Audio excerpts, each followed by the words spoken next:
Vivienda y Catastro hacia la superación de la informalidad urbana, a cargo del magíster Sebastián Esteban Sabene. Abogado en ejercicio profesional, postgraduado en la actualización en Derechos Reales, magíster en Derecho Notarial, Registral e Inmobiliario, consultor, investigador, docente universitario, profesor de elementos de Derechos Reales y de Derecho Notarial, Registral e Inmobiliario en la Universidad de Buenos Aires. Profesor de posgrado en distintas carreras y cursos en la Universidad de Buenos Aires, en la Universidad Austral, en la Universidad del Museo Social Argentino, en la Universidad de Morón y en la Universidad Notarial Argentina. Miembro del Instituto de Derecho Registral y Notarial del Colegio Público en Abogados de la Capital Federal. Miembro adherente de la Asociación Argentina de Derecho Procesal. Ha disertado en jornadas, seminarios y congresos internacionales en diferentes países de Europa y Latinoamérica. Es disertante habitual en jornadas, talleres y seminarios de posgrado en todo el país. Es autor de libros, obras colectivas, códigos comentados, artículos de doctrina y notas a fallo sobre temas de su especialidad. Magíster Sebastián Esteban Sabene, con todos ustedes. Con un aplauso.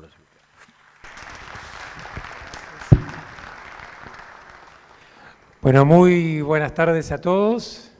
Gracias por estar todavía acá, eso siempre hay que agradecerlo cuando uno le va tocando hacia el final. Un placer, como siempre, participar de estas jornadas.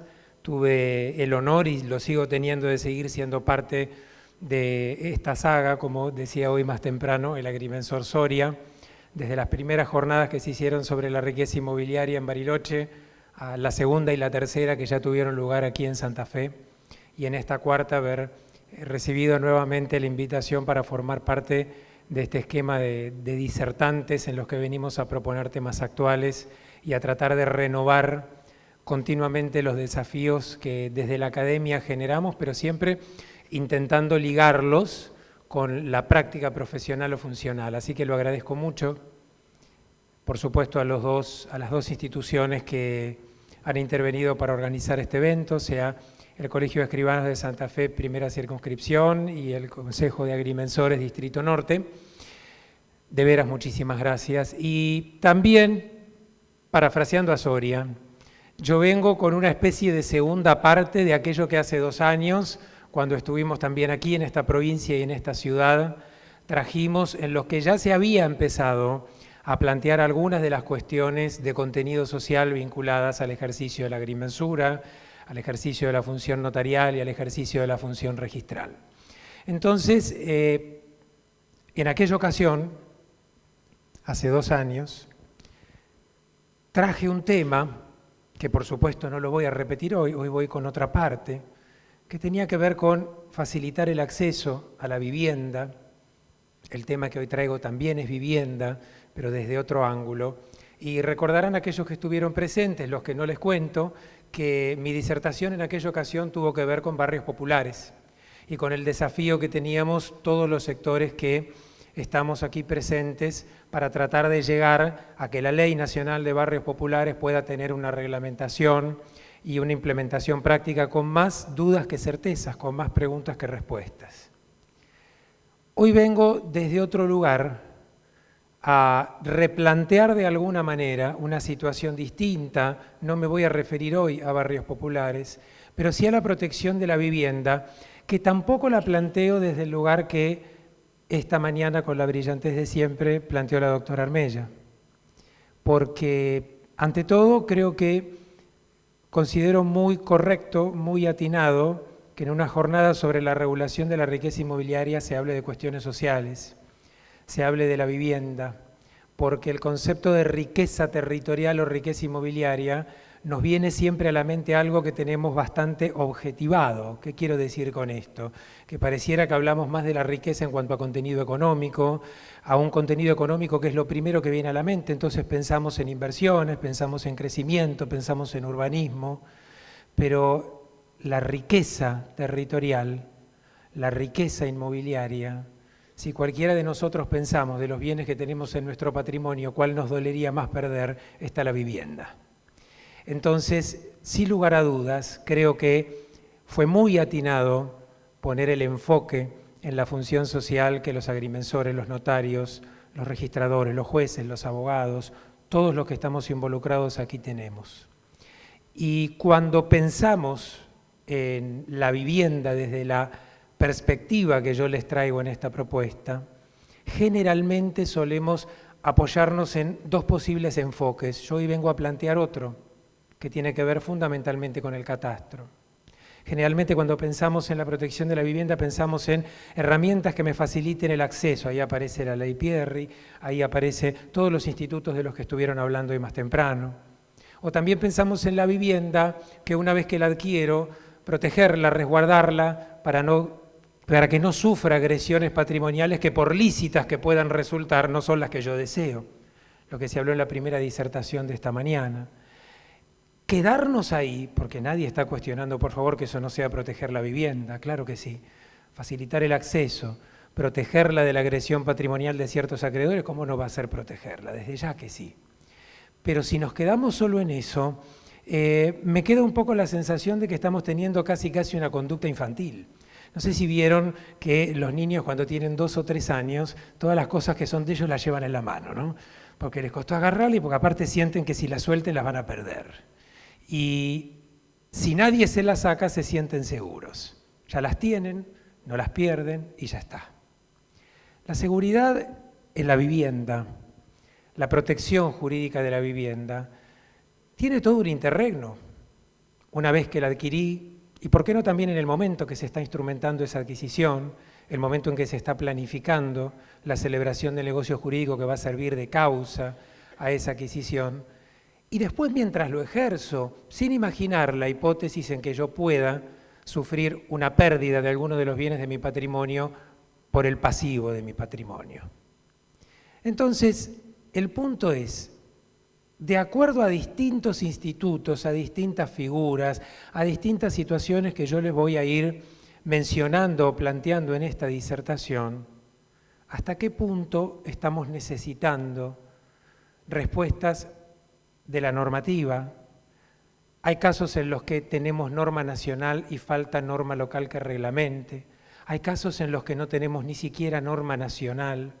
Y hay casos en los que tenemos normas y nos tenemos que poner a trabajar los operadores para poder aplicarlas, para poder llevarlas a la práctica.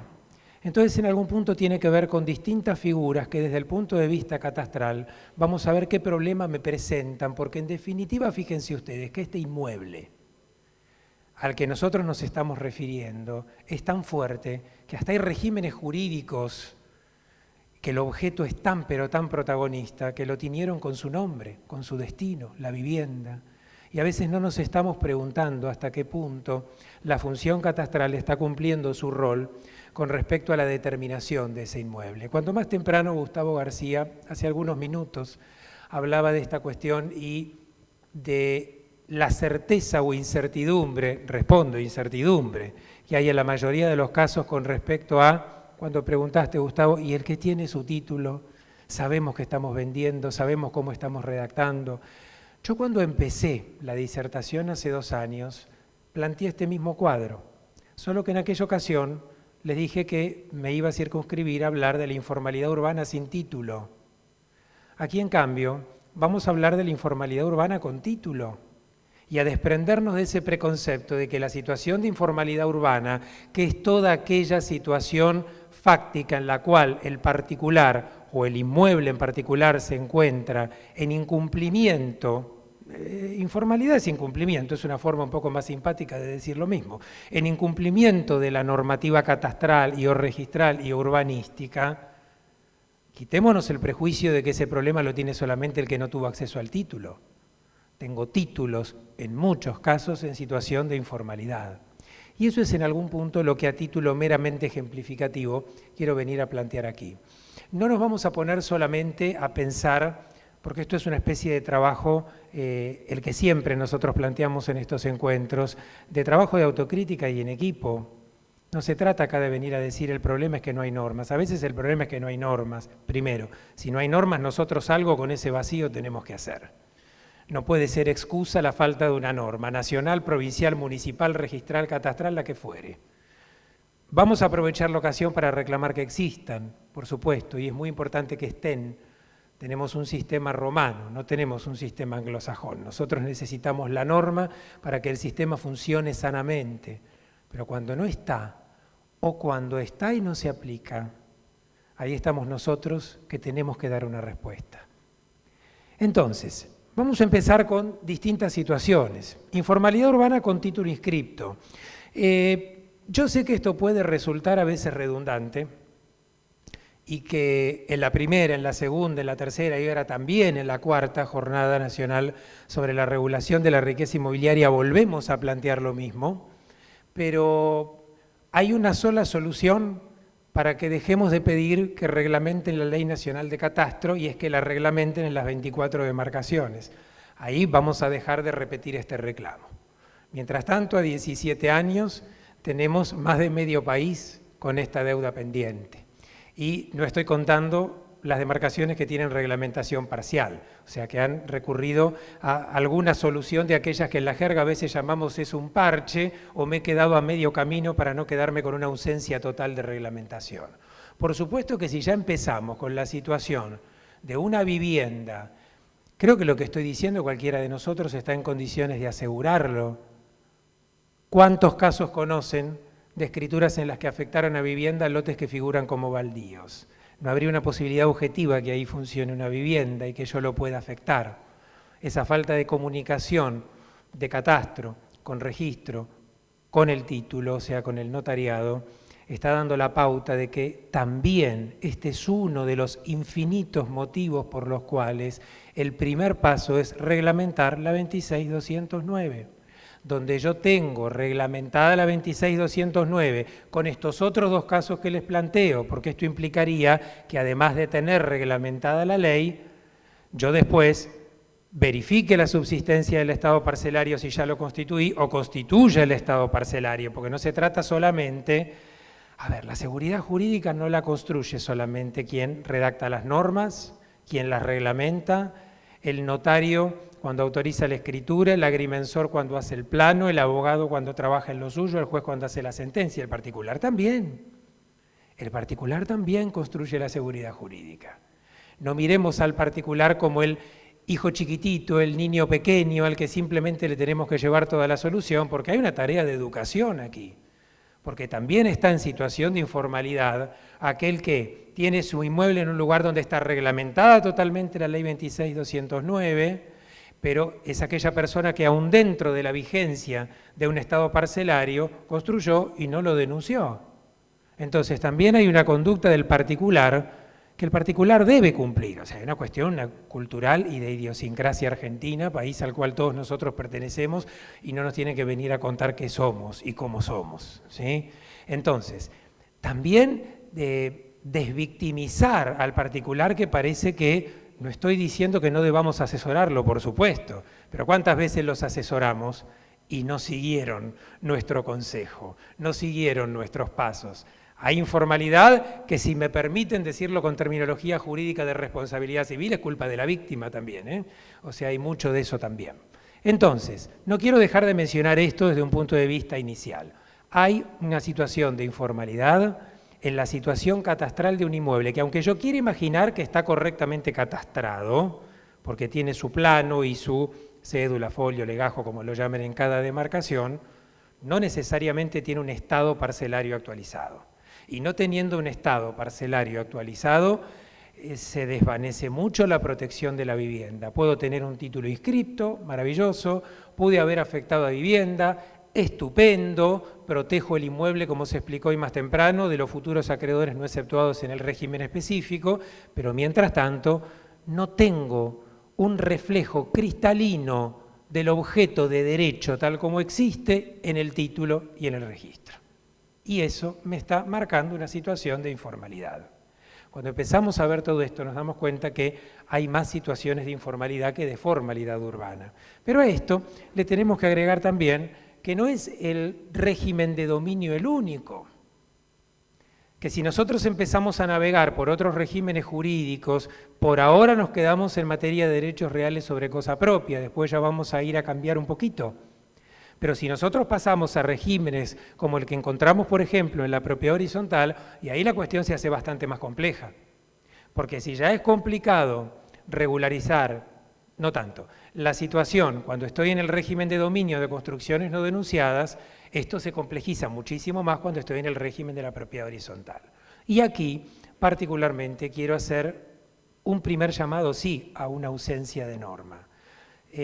Porque lo califico sencillamente como ausencia de norma. El problema que se suele plantear, al menos cuantitativamente en términos mayores, no suele ser la propiedad horizontal del edificio de departamentos, en la que, por supuesto, conocemos casos de aquel consorcista que no pudiendo ampliar su construcción, porque en el régimen horizontal las características de este régimen específico no me lo permiten, ahora brevemente lo recuerdo o lo explico para el que no lo tenga presente, sino que el mayor problema que genera, el mayor semillero de informalidad urbana en términos catastrales en la propiedad horizontal es la pequeña propiedad horizontal que no tiene regulación sustantiva. Yo tengo mucha objetividad para opinar sobre cualquier norma. El Código Civil y Comercial de la Nación no es la excepción. En muchos institutos me parece loable, todo es perfectible, pero hay una cuestión que posiblemente alguno me haya escuchado decir más de una vez. Creo que fue imperdonable que un código del siglo XXI no haya contemplado al menos una norma que refleje la realidad de la pequeña propiedad horizontal, porque es, siempre recordemos, la única expresión de PH que existe en cualquier rincón del país. Todavía tenemos muchas ciudades donde no se pueden construir edificios, todavía tenemos muchísimos lugares donde no hay un conjunto inmobiliario, pero pequeña PH, de 1, de 2, de 3, lo que los españoles llaman la PH tumbada, porque están todos en planta baja, ¿sí? Que es ese régimen al que entré no porque teníamos la voluntad de entrar a un régimen horizontal, porque las medidas del fraccionamiento del suelo en este lugar, en la zonificación, no me permiten subdividir por el régimen de dominio común. Entonces no me dan otra opción, entrecomillo esto, ¿sí? No me dan otra opción que ir por el régimen de la propiedad horizontal, que es un régimen cuyo traje queda grande, queda enorme, porque no fue pensado para eso. Yo creo que se desaprovechó una ocasión muy importante cuando se sancionó y luego entró en vigor el Código Civil y Comercial de la Nación para dar una respuesta. Y quiero decir esto porque determinadas normas que nosotros encontramos en la propiedad horizontal, que incluso el legislador se ocupó de relativizarlas cuando se ocupó del PH especial de los conjuntos inmobiliarios, no hizo nada con esto que estamos viendo aquí. La conducta edificante de un consorcista es una conducta que está, al menos por la ley, recortada, muy limitada. La propiedad horizontal, esta aclaración no va para los que están presentes que se dediquen a la ciencia jurídica, seguramente todos lo tienen presente, pero no está de más recordarlo en breves palabras. La propiedad horizontal se llama propiedad horizontal para distinguirla de la propiedad vertical, porque a diferencia del dominio en el que la extensión de mi derecho es desde los cielos hasta los infiernos en líneas perpendiculares para arriba y para abajo, no es cierto que no hay límite. Eso decían los romanos, que eran un poco exagerados, ¿no? Pero hoy fueron apareciendo otros límites. En la propiedad horizontal, yo tengo un plano horizontal superior y un plano horizontal inferior que ya recortan, sin necesidad de ninguna situación de excepción, mi derecho. Entonces, entendiendo eso, y que en general en algunas demarcaciones se utiliza terminología propia como el polígono, pero, o sea, superando esta cuestión meramente local, aquellas superficies que tenga una unidad funcional o complementaria, que las tengo como descubiertas para que se entienda en términos físicos, en la terraza de mi unidad funcional, mi derecho comienza en el piso y termina en el piso, porque la propiedad es horizontal. Si fuera vertical, le diríamos entonces al cliente, los abogados, al requirente, los notarios, le diríamos quédese tranquilo, construya en su terraza porque el aire que respira le pertenece. Pero como está en propiedad horizontal, el aire que respira le pertenece en una cuota aparte, porque nos pertenece a todos y yo para poder reemplazar ese espacio aéreo con una construcción, aunque sea una ampliación de la unidad preexistente, necesito en principio conformidad de todos. hubiera sido deseable, al menos desde mi modesta opinión, que el legislador se hubiera ocupado de esto y se hubiera exceptuado de alguna manera la conducta edificante en la pequeña propiedad horizontal. Pero no, tenemos la misma prohibición que el segundo párrafo del 2052 tiene para el pH del edificio porque no tenemos norma especial. Si alguna única norma se puede encontrar con buena voluntad para la pequeña pH es en materia de asambleas, en el sentido que cuando todos están de acuerdo se puede evitar la asamblea. Pero en la práctica, aquí que hay muchos notarios presentes, ¿qué sucede en la pequeña propiedad horizontal? Un reglamento de propiedad horizontal lleno de cláusulas, el 95% de las cuales nunca van a aplicar. Entonces cuando la gente lee esa escritura, dicen, pero hay dos unidades, son dos unidades, compartimos el terreno, el espacio aéreo y hay un administrador, un consejo de propietarios, somos dos nada más. Hay una asamblea que nunca nadie va a convocar, hay una expensa que nadie va a reclamar y nadie va a pagar. Hay todo un régimen en un código del siglo XXI que dijo venir a recibir la realidad. Entonces yo creo que aquí en este primer caso que les planteo, en el primero teníamos ley, falta reglamentación. Acá tenemos el grave problema de que no tenemos ni una ley nacional que se haya ocupado, entonces tenemos ley, pero no pensada para este caso. Yo creo que si en algún momento los legisladores se ocuparan, como se han ocupado para otros temas, de hacer algunos ajustes en el texto del Código Civil y Comercial de la Nación, mucho le aportarían, mucho nos aportarían a todos. Simplemente les digo, con un artículo bis y 2, 3 previsiones, descomprimimos y convertimos la pequeña pH en una propiedad horizontal. Nadie está diciendo que no lo sea, pero al servicio de la realidad. Porque ¿qué es lo que viene a suceder aquí? Bien, yo dije que el punto no es venir acá solamente a hacer catarsis, sino también a decir, perfecto, cuando no hay ley, con esto que tenemos, ¿qué hacemos? El notariado lo encontró hace muchos años una respuesta, lo que en su momento se llamaba la cláusula de sobrelevar, y hoy se habla de sobreedificación y subedificación, para que preventivamente allí, donde la norma no me dio una solución, la norma es la norma general, pero aquí, notarios o los abogados presentes dentro del ámbito de nuestra incumbencia, nosotros continuamente generamos normas particulares. Ustedes redactan contratos, que son normas particulares al servicio de esa relación jurídica puntual en virtud de la eficacia que tiene la autonomía de la voluntad. Entonces, la labor creadora de las normas y la doctrina notarialista en Argentina generaron toda esta posibilidad que se usa mucho menos de lo que se podría usar, tal vez porque se conoce mucho menos de lo que se podría conocer.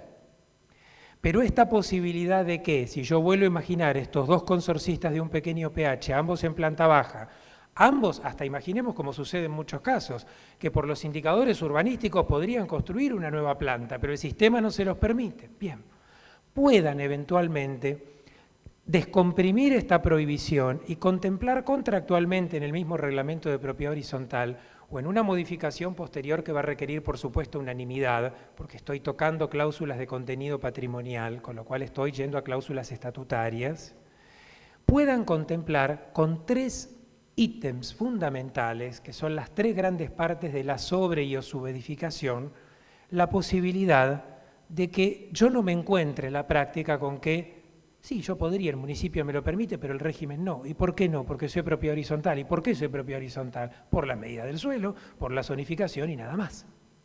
Entonces, este derecho de sobre- y o subedificación tiene 3 grandes partes. Una primera parte en la que resuelvo que la obra que cualquiera de los consorcistas edificantes haga invadiendo el espacio aéreo no sea antirreglamentaria. ¿Cómo lo resuelvo? Se conceden recíprocamente el derecho de sobre- y o subedificar. Digo también porque el terreno también es parte necesariamente común, tenemos el mismo problema, ¿sí? Entonces, primero, resuelvo que sea antirreglamentaria. No lo es más, se han concedido. Ojo con muchas cláusulas que a veces vemos en forma incompleta. Si me quedo aquí, les cuento que no resolví en el fondo nada. Porque hasta aquí, si yo simplemente hago que Juan y Pedro se concedan recíprocamente el derecho de sobreedificar, lo único que logro es que cuando Juan construya, Pedro no le pueda pedir la remoción. Pero mientras tanto, lo que Juan construyó está en un espacio aéreo que es de los dos, con lo cual la nueva planta de la unidad de Juan no es de Juan, es de Juan y de Pedro. Entonces, ¿qué tengo que incluir? algo que recordemos que en nuestro régimen jurídico no se presume nunca, la renuncia al derecho de accesión. Para la hipótesis en que cualquiera de los dos consorcistas ejerza ese derecho condicional, recuerden siempre que el derecho de sobreedificación es condicional, quizás jamás ninguno de los consorcistas edifica, ¿bien? En caso que lo ejerza, el otro renuncia al principio de accesión. Para que ustedes vean gráfico qué significa renunciar al principio de accesión, es que ese plano superior que imaginábamos en el techo de la planta baja de este pequeño PH se elevó al techo de la nueva planta que construí. Ojo que el espacio aéreo que está arriba sigue siendo común, ¿sí? Simplemente levantamos un poquito ese límite que tenemos en la parte superior de la construcción. Ahora entonces va teniendo otro color. Ahora ya sabemos que la construcción no solo es antirreglamentaria, sino que además es mía. Vamos a completar todo esto para que el día que haya que firmar todo no estemos recabando firmas, ni les cuento si en medio hubo fallecimientos, que los hay, porque todavía tenemos los seres humanos la mala costumbre de morirnos algún día. Entonces, ¿cómo lo cerramos con el apoderamiento especial irrevocable? Para que el consorcista edificante pueda además, con su sola firma, modificar el plano de propiedad horizontal, modificar el reglamento de propiedad horizontal y rogar la corrección de la alteración de los porcentuales que esto genera por la ampliación de la construcción, que generalmente se termina haciendo por nota marginal en el protocolo y en los testimonios de las escrituras de aquellos consorcistas a los cuales afecta. Aquí nos queda todo el esquema cerrado, pero para prevenir esto necesitamos un notariado que lo conozca y un notariado que lo aplique. Y no solamente la pequeña PH. Yo traigo el problema de la pequeña PH porque les diría que, no habría caso, no cabe en mi mente un caso en que esto no esté, o que no deba estar en una pequeña propiedad horizontal. No, pero no piensan edificar, hoy no piensan edificar. Pero si igual los valores FOT y FOS no dan, hoy no dan, son valores dinámicos. Dentro de 2 años cambia la zonificación, acá podrían construir 3 plantas más, ¿se entiende? Pero son hermanos, entre ellos no va a haber problema. Hoy los titulares son hermanos, mañana se mueren, venden, no matemos a nadie, alguien vendió, entonces el titular es otro y son 2 desconocidos. El enorme valor que tiene la prevención del litigio en manos de un notario. Mi consejo en relación a este tema es que no se les escape nunca más una pequeña PH sin el derecho a sobre y a subedificar. Es una cláusula importantísima, por cierto, que yo simplemente en honor a la brevedad, porque esto no es solo PH, hay varios temas más y tengo que cumplirlos, hay mucho más detrás de esto, mucho más que se puede prever, porque yo puedo tener todavía ciertas diferencias de los valores FOT y FOS, pero hay que ver de esos valores, vamos a dividir cuánto puede usar cada uno, vamos a limitar esto, porque de pronto uno que llegó primero construyó y me absorbió todo el resto que yo tenía de valor urbanístico, y cuando el otro llega ya podría por la cláusula de sobreedificación, pero no puede porque el municipio ya no lo permite. Entonces hay mucho que negocialmente se puede prever y regular, pero está en las manos del notario. ¿Por qué? Porque si el notario no lo hizo y no lo asesoró, y yo voy a volver a hablar más tarde, pero retomo algo que se dijo temprano, que lo dijo la doctora Armella, si nosotros no arrimamos las figuras jurídicas y las soluciones, la amplísima mayoría de nuestros clientes o requirentes no conoce el derecho técnicamente, no estoy yendo a que es inexcusable la ignorancia del derecho, no conoce la técnica del derecho, no podemos pretender que ellos nos traigan la solución. No es correcto, aunque a veces es habitual, que ningún profesional, no menciono a ninguno, se quede simplemente en la comodidad de lo que se hace siempre y no tenga una postura mucho más activa de saber, ¿usted qué quiere? ¿Usted pensó que sucede si? ¿Usted pensó que sucede si vende, si usted el día de mañana quiere construir? Es como que el médico pretenda que nosotros le digamos cómo nos tiene que operar. Es exactamente lo mismo. Y no podemos proceder de esa manera. Si no se prevé, esto termina muy probablemente en un proceso judicial. Si es que antes no se reglamentó la 26209 y se empiezan a detectar las construcciones antirreglamentarias en PH. Pero cuando llega un proceso judicial, les cuento que esto es mucho más complejo. Los abogados lo sabemos bien. Cuando esto se judicializa, si llegó a judicializarse, es porque hay claramente una situación bélica entre vecinos, porque mientras todo está bien, ninguno va a ir a gastar la plata en un abogado para hacerle un juicio al vecino del otro PH porque construyó donde no podía. Ya hay una situación conflictiva, implica una demanda, una contestación, una sentencia. ¿Vamos a lo claro?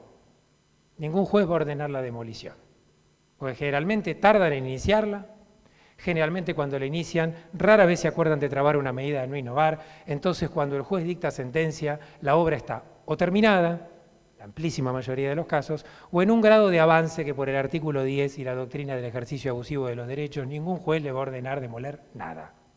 Entonces, el actor queda furioso porque la reivindicatoria, porque esa sería la acción, ¿no? Antes se hablaba de un interdicto de obra nueva especial, en la vieja 13512, pero yo creo que la figura es técnicamente una acción reivindicatoria. El actor va a estar furioso porque perdió el proceso, el demandado feliz porque al final vio que el juez me dio la razón, entonces la construcción sigue en pie, el plano sigue sin la edificación, el reglamento sigue siendo inexacto, los títulos siguen sin tener ya el porcentual que correspondería que tengan de acuerdo a la alteración que generé. Las únicas situaciones en las que esto se puede salvar cuando llegó a sede judicial es que antes se llegue a un acuerdo conciliatorio y que a su vez los abogados estén lo suficientemente empapados en estos temas para poder lograr que en ese acuerdo se conduzca a las partes a emprolijar plano, reglamento y títulos.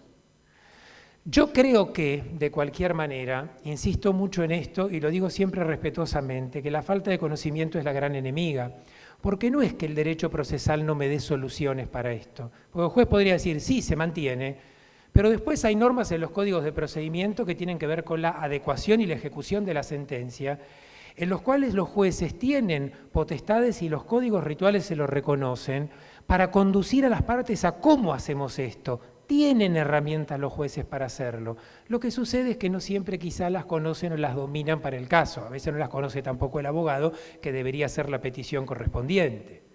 Pero esto es un problema muy grande. Y de tantas cabezas que veo asintiendo, supongo que no tuve la mala suerte de ver mucho solamente yo. Es un gran problema. Y esto también es una situación de informalidad. Y esto también enerva la seguridad de la vivienda. Porque en algunas demarcaciones que empezaron a implementar la 26209, felizmente, las soluciones a veces son bastante complejas. Ciudad Autónoma de Buenos Aires en algunos casos ha dispuesto la suspensión del plano, entonces ninguno de los titulares de este pequeño PH puede hacer ningún acto dispositivo. Quiero sacar un crédito, no puedo. Entonces, a ver, momento. Esto no es solamente llegar a la vivienda y evitar que me la subasten. Esto es también estar en una situación de formalidad urbana para que el día que yo quiera ejercer los derechos que me corresponden como titular de un derecho real de propiedad horizontal, que es de lo que estamos hablando ahora, no me encuentre limitaciones que obedecen a mi propia conducta / la relativa orfandad normativa. ¿Sí? Entonces, este es el segundo tema que puntualmente no quiero dejar de mencionar en estos casos. Ahora, la vivienda no siempre la ostento a título de un derecho real sobre cosa propia. En muchos casos tenemos derechos reales sobre cosa ajena, puntualmente los de disfrute ejercibles por la posesión, dentro de los cuales puedo encontrar un encuadre en el que se ubica la vivienda.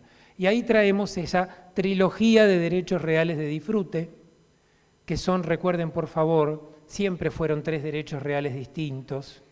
La diferencia se acentuó con el Código Civil y Comercial de la Nación porque le sumó mucha nitidez a la distinción entre estos 3 institutos, pero fueron siempre los 3 distintos. Digo esto porque cada tanto aparece una escritura vieja de alguien que constituyó los 3 derechos reales juntos por las dudas, ¿no? Usufructo, uso y habitación. No. Es cierto que vienen incluso en un orden decreciente y que comparten un denominador común. Se ejercen por la posesión y en alguna medida hay derecho a usar, pero son bien diferentes. En cualquiera de ellos yo tengo la posibilidad de encontrar un encuadre de vivienda. Claro. Si el usufructo, el uso o la habitación, cualquiera sea la causa generadora de estos derechos, son derechos que recaen sobre todo el objeto, me remito a todo lo que dije ya de catastro. Primero vamos a ver si estamos en una demarcación que realmente tiene reglamentada la ley, si tenemos el estado parcelario vigente, si alguna vez lo constituimos, pero agreguemos algo más. Nuestro código actual, y el anterior también, nuestro código actual permite que estos derechos reales no solamente se constituyan sobre todo el objeto, sino también sobre una parte materialmente determinada del inmueble. No solamente porque tengo una norma general en el 1883, sino porque, por si nos olvidamos, el 2130 me lo aclara específicamente para el usufructo. No se olviden que después para el uso me dice el legislador vaya a ver las normas del usufructo y para la habitación me manda a ver las normas de uso que a su vez me manda a ver las del usufructo. Medio burocrático en esto el código, no me podría haber remitido directamente al usufructo. Pero bien, entonces, en definitiva, esto es algo que comparten y lo podemos ver en un contrato constitutivo. Dije constitución en términos amplios, valga para la constitución propiamente dicha, para la reserva, ¿sí?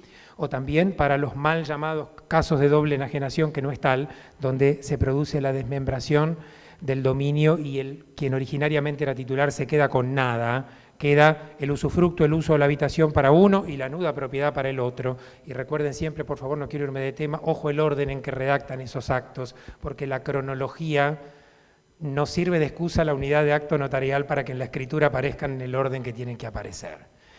Pero, ¿qué quiero decir? Sea por contrato, sea en un testamento, o en el caso del derecho real de habitación, en los dos supuestos de habitación legal, del cónyuge superstite y del conviviente superstite, yo puedo tenerlo sobre una parte materialmente determinada. Y aquí se hace muy interesante. ¿Cómo determino esta parte material? Porque aquí ciertas discusiones que ahora, en algunos minutos con otra figura vamos a reeditar, pero ahí tienen otro color, al menos para mí, más allá de que mi postura es la misma respuesta en ambas. Aquí estamos en materia de derechos reales de disfrute. Yo no genero un nuevo objeto de propiedad aquí. Entonces tenemos dos posturas muy claramente antagónicas. Si yo para responder a la necesidad de determinar la parte material de un inmueble a los fines de constituir usufructo, uso o habitación, necesito un plano de mensura con esta finalidad específica, o si me es suficiente un croquis. Más tarde vuelvo a hacer este planteo con otra figura totalmente distinta, que ya deben sospechar cuál es, ¿sí? Pero aquí, para mí es plano. Para constituir, pero es plano. Aquí tenemos algunas demarcaciones, como aquella a la cual pertenezco yo, que es provincia de Buenos Aires, que tenemos un viejísimo decreto todavía vigente del año 65, que específicamente nos dice, para usufructo, uso, habitación y también para las servidumbres, el plano se puede reemplazar con un mero croquis ilustrativo. A mí no me gusta esa solución, pero no dejo de mencionar que algunas demarcaciones lo prevén. Creo que es más sano prever la mensura y que también haya normativa que regule esa mensura para esos fines.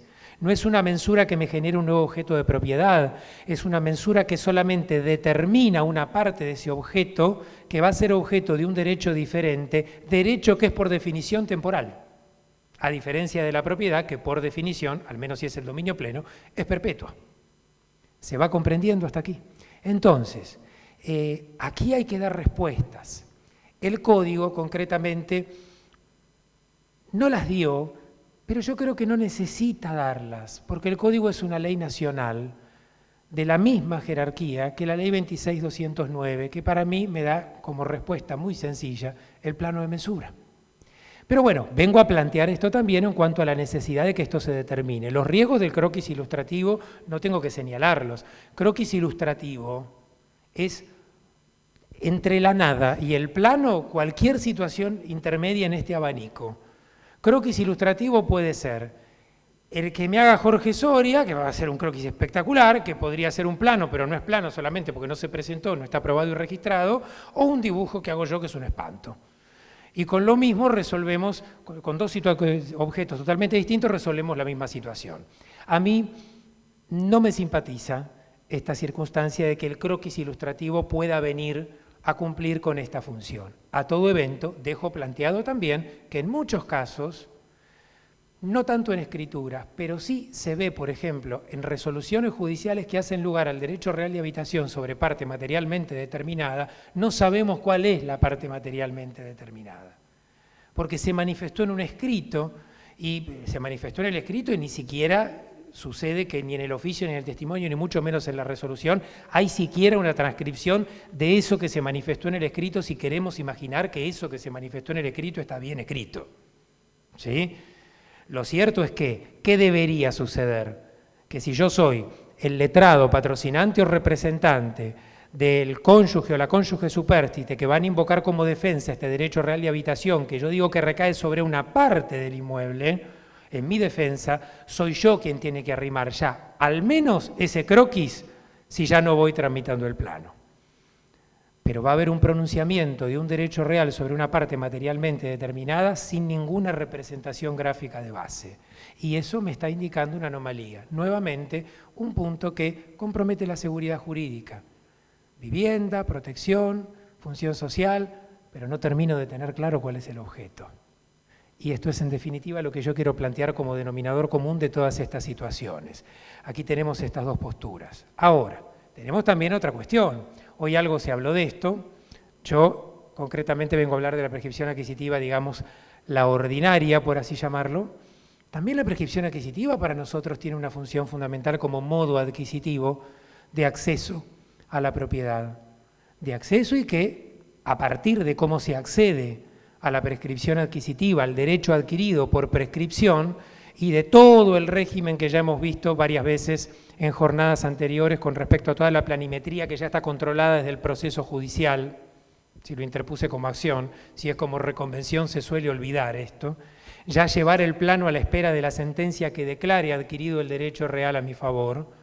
Esto de alguna manera me puede hacer pensar que al menos inicialmente va a surgir esta situación dentro del plano de la normalidad, interpretando normalidad como ajuste a la norma. Ahora, hago el paréntesis, yo ya lo mencioné creo que 2 jornadas atrás, las del 2019, hago este paréntesis, ojo que estamos haciendo referencia a los casos en que se plantea la prescripción adquisitiva como acción. La mayoría de los jueces no pide plano ni al inicio ni al final, cuando hace lugar una usucapión planteada como reconvención. Entonces después llegan al registro sentencias de usucapión sin plano y empiezan los problemas.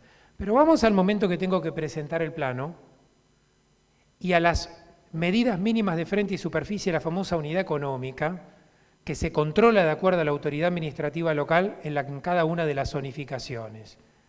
Las medidas para lotear. Las medidas para lotear, siempre rememoremos, normativa administrativa, local, porque el propio código así lo dispone, como lo disponía el anterior, son medidas que fijó de una forma absolutamente legítima la autoridad local, son medidas por debajo de las cuales se presume que el suelo no es aprovechable. Yo creo que es muy interesante, es una opinión, y ya no hablo ni de la ley nacional ni de la ley provincial, sino de la norma en sentido material urbanística local, que emerge del organismo que tenga competencia de acuerdo a cómo están organizados en cada demarcación. Es sano concebir esta presunción como iuris tantum y regular con qué parámetros puedo llegar a visualizar que me prueben lo contrario, la famosa excepción que en algunas demarcaciones tienen. Porque si usted me viene a probar que está un poco por debajo de estas medidas, porque siempre hablamos de unas diferencias razonables, ¿no? Si la medida mínima de frente es 10 metros, no venga con una excepción si usted quiere 4 metros de frente, ¿sí? Pero dentro de un límite o de una diferencia que pueda considerarse razonable y que hasta se puede cuantificar en la normativa local, tener la posibilidad de decir, a ver, me están hablando de prescripción adquisitiva cuando quizás es muy probable que esta persona pueda probar que hace 28 años que está funcionando su vivienda aquí. ¿Qué lo voy a obligar a hacer un pH como si el suelo no fuera aprovechable si tuvo sus hijos, nacieron, crecieron, ya se casaron, se fueron, se recibieron, pasó de todo aquí? Y esto tiene todos los servicios mínimos, hace 28 años tiene una chapa municipal distinta a la que tiene el inmueble de al lado. Entonces, cuidado, porque algunas demarcaciones no prevén esta excepción. Yo creo que la excepción es sana. De ninguna manera se tiene que concebir que esa medida, por estudiada que sea, que haya fijado el autor de la norma local, tenga que ser incontestable. Podemos manejar un rigor serio a la hora de apreciar la excepción. Yo no estoy diciendo abramos la puerta y fraccionemos el suelo sin ningún tipo de control, para nada. Pero que exista alguna posibilidad puede ser sano. Algunas demarcaciones como mi provincia, Buenos Aires, lo tienen. Entonces, cuando tenemos algunas diferencias no muy sensibles, hasta tengo la posibilidad de que por la vía de la prescripción adquisitiva termine teniendo una parcela con medidas menores a las que corresponderían de acuerdo a la zonificación. Entonces, nuevamente aquí, esperando un poco la llegada de ciertas normas en demarcaciones en que esta norma, al menos con estas características, todavía no está. Pero, bueno, usucapión de fracción parcelaria, que es concretamente esta cuestión que yo les estaba planteando en distintos supuestos. No olvidemos después, por favor, que de acuerdo a las características de la prescripción adquisitiva, ya llegamos ahora a superficie, casi para el final, de acuerdo a las características de la prescripción adquisitiva, recuerden que hago nacer un objeto de derecho diferente. Por eso después, y esta es la gran falta de comunicación entre el juzgado que intervino y el registro de la propiedad inmueble, después cuando se inscribe, cuando hablamos al menos de la usucapión que recayó sobre la totalidad del inmueble, me genera cancelación de la matrícula de origen, apertura de nueva matrícula en la técnica de apertura de nuevo folio real que insistimos siempre que es la adecuada, porque me revela no solo que el modo adquisitivo es originario, o sea que yo no adquirí con el concurso de la voluntad del anterior titular, sino que me revelan además lo que claramente surge del artículo 4 de la Ley de Catastro. Esto es un nuevo inmueble, ¿sí? Por eso también para los catastros lo importante es dar una nomenclatura distinta a la anterior. Entonces, aquí es fundamental comprender esto. No me va a generar, en cambio, cancelación de la matrícula de origen cuando sea la usucapión de fracción, porque tengo un remanente no comprendido en la parte del inmueble objeto de usucapión que va a continuar con la vigencia del título inscripto. Entonces, ahí que se hace apertura de nuevo folio, eso siempre, pero nota de desmembración de acuerdo al artículo 13 de la Ley 17.801. El tratamiento registral del final de la historia de la usucapión, yo siempre digo que es lo que termina de poner en claro todo lo que muchas veces se tuvo que haber tenido en claro desde el inicio, ¿sí? Porque es un poco el velo final que me aclara cuáles son las características de toda esta historia. Pero claro, venimos hablando de figuras que me pueden servir de encuadre para la vivienda y tenemos a la señora superficie, al derecho real de superficie que es tan especial, para mí tan maravilloso y prolijamente legislado. Aquí se hizo, la verdad, soy objetivo, se hizo creo que una buena combinación de fuentes y quedó muy bien regulado. Todo es perfectible, pero quedó muy bien regulado. El problema es lo que se dijo hoy más temprano y yo dije hace algunos minutos. Si nosotros no asumimos el compromiso, los que tenemos dentro de nuestra tarea la función de asesorar, el que venga no va a saber, no tiene por qué saber qué es el derecho real de superficie. Yo sé que nos cuesta acostumbrarnos a una figura que viene a quebrar con principios que desde hace muchos años, al menos muchos de los que estamos aquí, supongo que estudiamos grado no con Vélez, con el Código de Vélez, ¿sí? Estudiamos grado con el Código de Vélez, entonces para nosotros esto de que vengan a decirme que la construcción es propiedad de Juan y el suelo y el subsuelo propiedad de Pedro, al principio nos generó una cierta impresión, aunque sabíamos, porque sabíamos muchos, que en muchos otros países ya existía, que esto no es una idea nuestra. Y la realidad es que las resistencias pienso que van más del lado del prejuicio que desde lo real. Por lo pronto hay que tener una tranquilidad, como les digo siempre. La superficie solo se constituye por contrato. O sea que si usted, dueño, no tiene ganas de constituir una superficie, duerma tranquilo que nadie lo va a obligar, ¿sí? No hay ningún otro modo adquisitivo que no sea el contrato. Y si la única prescripción adquisitiva que se previó es la breve, que no es una usucapión, que es un saneamiento. Bien, entonces, tranquilidad ante todo. Yo me acuerdo que, miren que van pasando los años, cuando en el 2011 este código era anteproyecto. Y empezábamos a viajar por todo el país hablando del anteproyecto que todos decían que nunca iba a salir, que iba a ser como el del 98. Yo recuerdo que las primeras reacciones siempre eran, esto no va a funcionar, esto con nosotros no va, esto no es para nosotros. Era curioso, yo no quiero entrar en algo que hace muchos años se escribió en una publicación tratando de trascender lo técnico y busqué más que nada una respuesta a preguntarme por qué nos resistimos tantos a partir de un estudio del derecho comparado. Y verdaderamente creo que nosotros no tenemos derecho a firmarle el certificado de defunción a una figura porque no tenemos ganas de incorporarla al asesoramiento, porque a nosotros no nos resulta simpático. Nosotros tenemos el deber de aprenderlo, la regla de un juego de mesa, y comunicarlo claramente, que decida el cliente, que decida el requirente con la información que nosotros le damos. No hay derecho. Van 9 años y si bien hubo algo de aplicación, está muy, muy por debajo de lo que muchos hubiéramos deseado. Tampoco hay que caer, porque miren que la polarización de la conducta en esto es brava, ¿eh? Tampoco hay que caer en el fanatismo de tengo que hacer una superficie, tiene que llegar el momento que yo haga una superficie y voy a terminar haciendo una superficie que va a generar problemas. Tampoco, pero es dentro de esa biblioteca que tenemos en la mente, de las figuras con las que habitualmente trabajamos, tomarnos un rato, conocerla, saber cuáles son las reglas de este juego y tenerla presente para el momento que tenemos un requirente o un cliente que consideramos que esto le puede llegar a servir. Si es para construcción y en esa construcción se ubica la vivienda, puede haber una respuesta muy interesante aquí. Yo sé que al principio se pensó mucho en, sí, la superficie puede funcionar, pero más dentro del ámbito de lo comercial, lo empresarial. Nunca se olviden que cuando la superficie renace, después de la Edad Media, cuando vuelve a aparecer en la Edad Contemporánea, cuando vuelve a aparecer en el siglo XX, vuelve a aparecer en la Europa continental en medio de la Segunda Guerra Mundial para responder a la necesidad habitacional, ¿sí? Que fue con el Código Italiano del 42. Apareció para eso, para la vivienda, no apareció ni para una plantación de arándanos ni para una forestación, es muy útil para eso también, pero apareció pensada para la vivienda. Entonces, no digamos necesariamente que esto no es útil. Posiblemente, en la mayoría de los casos y no en todos, si yo tengo dinero para adquirir dominio, adquiero dominio, que no es limitado ni en el objeto ni en el tiempo.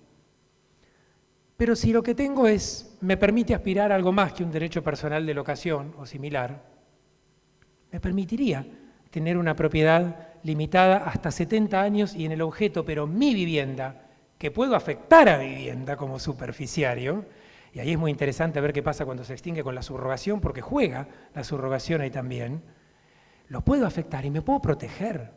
¿Qué derecho tenemos a no asesorar esto que puede ser para una persona una enorme ventaja? Que se nos ocurrió decir el día que lo conocimos, esto a nosotros no nos sirve. Desde la silla, muchas veces de un prejuicio. Disculpen, pero vinimos acá a ponernos un poco incómodos todos, ¿no? A juntarnos para decir que venimos haciendo todo perfecto no tiene mucho sentido. Claro, esto viene de la mano de la necesidad de determinar el objeto de superficie, que en este punto sí, incuestionablemente, no, lamentablemente incuestionablemente no. Hay alguna corriente, por suerte minoritaria, que insiste en el croquis para la superficie. Aquí les digo, ya con una defensa mucho más eufórica, esto ya es un objeto diferente. La superficie hoy nos obliga a pensar que puede haber un inmueble sin suelo. Esto es para un objeto diferente, un objeto de propiedad diferente. Entonces no puedo pensar que haya un objeto de propiedad sin plano inscripto, porque directamente estoy escondiendo la 26.209. Y la 26.209 es una ley complementaria del Código Civil y Comercial de la Nación, que no es más pero tampoco menos. Es una ley que es indiciaria en este punto de cómo tengo que interpretar las normas que regulan el derecho real de superficie. De manera que yo simplemente traje a título ejemplificativo esto, y hoy se habló en varios momentos de la mensura, la tecnología, cuestiones que tienen mucho que ver con la actualidad. Por supuesto, todo esto desemboca en la mensura. En ese concepto tan nuestro, yo siempre cuando los escucho hablar a los agrimensores, la mensura es argentina, lo dicen con el mismo orgullo que nosotros hablamos de la reserva de prioridad, que es un invento argentino, ¿sí? Entonces, la defienden y es maravillosa, y yo trato dentro de los ámbitos que me tocan de consagrarla ante el mundo, que esto no es un relevamiento territorial, que es una aplicación criteriosa desde un cierto conocimiento del derecho entre el título y el territorio, que la mensura lo que hace es buscar trazar una línea que comunique la realidad territorial con la realidad de los títulos y los planos. La mensura es necesaria, y una mensura de la mano de la tecnología, de la mano de todas las nuevas herramientas que nosotros como operadores del derecho no conocemos desde la tecnología, lo que ustedes pueden utilizar hoy y cómo todo va cambiando a un ritmo vertiginoso, porque seguramente los nuevos medios más tecnológicos, más avanzados, me permiten otro grado de precisión. Pero ojo, permítanme decir algo, que lamentablemente no lo traje en pantalla. Algo que siempre planteo cuando hablo de informatización y modernización, que no es sino reproducir las conclusiones de un Congreso Mundial de Derecho Registral de Dubái de 2016. Incorporar tecnología, yo creo que está superado si lo tenemos que hacer o no, por supuesto que sí. Y también tenemos que perder el miedo a que la tecnología nos reemplace. Ayer hablábamos algo de esto, en una conversación informal. La tecnología del instrumento. La seguridad informática, esto se dijo en un Cinder, en Dubái en 2016. La seguridad informática no me alcanza para la seguridad jurídica, pero es fundamental para dar la seguridad jurídica. Pero ojo, no va a haber tecnología que reemplace el ojo del agrimensor, el ojo del notario, el ojo del juez. De ninguna manera se trata de que nos reemplacen, pero no hay que tener miedo a incorporar eso.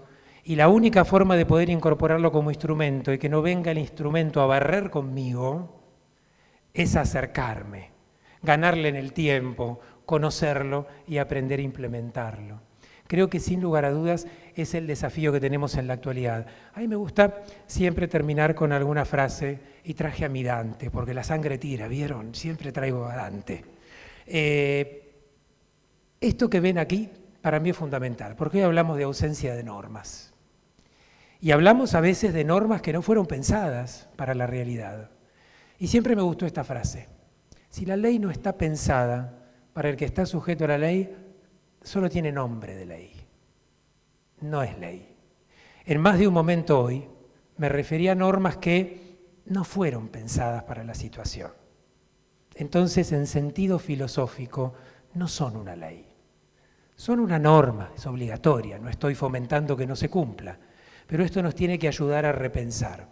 Y siempre guardo la esperanza de que, y muchas veces sucede, la verdad, no nos podemos quejar, de que dentro de estos ámbitos nazcan ideas para poder normar, para poder reglamentar.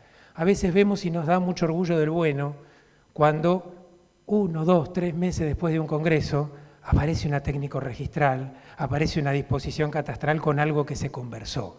Nos ponemos el doble de contentos si salió de acuerdo a lo que nosotros pensamos, ¿no? Pero bueno, que haya una norma siempre es bueno. Y creo que esto es fundamental. Si puede servir en esta ocasión para que alguno de los que estamos participando se pueda llevar esta idea, esta tarea de poder reglamentar en el orden local, dentro del ámbito que cada uno tiene, o proponer nosotros como profesionales o como ciudadanos, reformas legislativas. Muchos de los que estamos aquí estamos íntimamente ligados a instituciones académicas que a veces son escuchadas, a veces son leídas. Creo que nos podemos llevar alguna idea de ver si en la 5ª jornada sobre regulación de la riqueza territorial inmobiliaria, tenemos la posibilidad de contar que algo cambió. Nuevamente agradezco a todos por la presencia todavía, que están todos desde tempranito, así que muchísimas gracias. Gracias nuevamente a los colegios, gracias a toda la gente que es muchísima, no solamente, por supuesto, las autoridades de los colegios que convocaron esto, sino todo un equipo que estuvieron trabajando meses para que nosotros pudiéramos estar horas nada más aquí, nada más y nada menos, llevando a cabo esta jornada. Aunque no termina hoy, aunque sigue mañana, yo sí tengo solamente hoy la posibilidad de agradecerles a todo el equipo. Además, Juan Pablo, Noelia, que no la veo, pero todas las autoridades, hay todo un equipo de gente que viene trabajando muchísimo y que a mí nunca me gusta omitir el agradecimiento. Muchísimas gracias.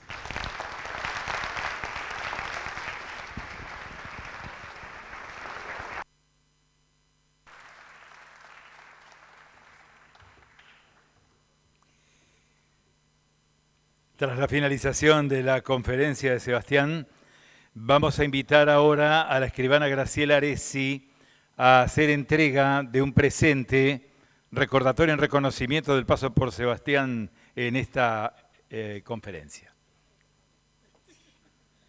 Allí estamos, con un fuerte aplauso, el saludo, el agradecimiento a Sebastián.